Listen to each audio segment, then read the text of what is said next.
ਲੈ ਵੀ ਸਭ ਬੇਲੀਆਂ ਨੂੰ ਅਸਲਾਮ ਵਾਲੇਕੁਮ। ਔਰ ਸਾਡਾ ਅੱਜ ਸੀਨੀਅਰ ਭਰਾ ਸਾਡਾ ਲਾਲਾ ਮੁਖਤਾਰ ਭੱਟੀ ਸਾਹਿਬ ਵੀ ਆਏ ਨੇ।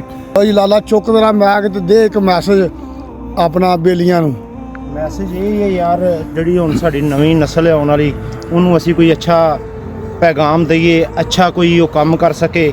ਸਭ ਤੋਂ ਪਹਿਲੇ ਉਹ ਨਾ ਆਪਣੇ ਉਸਤਾਦਾਂ ਦੇ ਫਰਮਾਬਰਦਾਰ ਹੋਣ, ਆਪਣੇ ਮਾਂ-ਬਾਪ ਦੇ ਫਰਮਾਬਰਦਾਰ ਹੋਣ, ਕਿਉਂਕਿ ਇਹ ਗਰਾਊਂਡ ਹੈਗਾ ਏ ਫਰਮਾਬਰਦਾਰੀ ਦਾ। ਹਜ਼ਰਤ ਅਲੀ ਸ਼ੇਰੇ ਖੁਦਾ ਦਾ ਗਰਾਊਂਡ ਏ। ਅਸੀਂ ਇਹ ਆਨੇ ਆ ਵੀ ਸਾਡੀ ਆਉਣ ਵਾਲੀ ਨਸਲ ਨਾ ਗਾਂ ਤਰੱਕੀ ਕਰੇ, ਨਸ਼ਿਆਂ ਤੋਂ ਬਚੇ। ਜਿਹੜੇ ਨਸ਼ਾ ਵੇਚਦੇ ਨੇ ਉਹਨਾਂ ਦਾ ਮਾਲਕ ਨਾ ਬੇੜਾ ਗਰਕ ਕਰੇ। ਆਮੀਨ। ਤੇ ਸਾਰੇ ਕਹੋ ਇਨਸ਼ਾਅੱਲਾ ਅਸੀਂ ਇਹ ਸਾਡੀ ਇੱਕ ਦਿਲ ਦੀ ਖੁਆਇਸ਼ ਹੈ ਕਿ ਸਾਡੀ ਆਉਣ ਵਾਲੀ ਨਸਲ, ਸਾਡੇ ਬੱਚੇ ਸਾਨੂੰ ਗਾਂ ਯਾਦ ਰੱਖਣਗੇ ਸਾਡੇ ਵੱਡਿਆਂ ਨੇ ਇਹ ਕੰਮ ਕੀ ਬਾਤ ਹੈ, ਕੀ ਬਾਤ। ਤਾੜੀਆਂ ਮਾਰ ਦਿਓ ਵੀ ਸਾਰੇ। ਲਾਲੇ ਨੇ ਬਹੁਤ ਸੋਹਣੀ ਗੱਲ ਕੀਤੀ ਹੈ ਜੀ। ਸਭ ਬੇਲੀਆਂ ਨੂੰ ਭਾਈ ਪੈਗਾਮ ਹੈ, ਜਿਹੜੇ ਕਬੱਡੀ ਖੇਡਦੇ ਨੇ, ਜਿਹੜੇ ਨਹੀਂ ਖੇਡਦੇ, ਅਸੀਂ ਸਾਰਿਆਂ ਨੂੰ ਦਾਅਵਤ ਦਿੰਦੇ ਵੀ ਸਵੇਰ ਨੂੰ ਪਹੁੰਚਿਆ ਕਰੋ। ਗਰਾਊਂਡ ਇਸ ਟਾਈਮ ਜ਼ਿੰਦਗੀ ਹੈ ਬੰਦੇ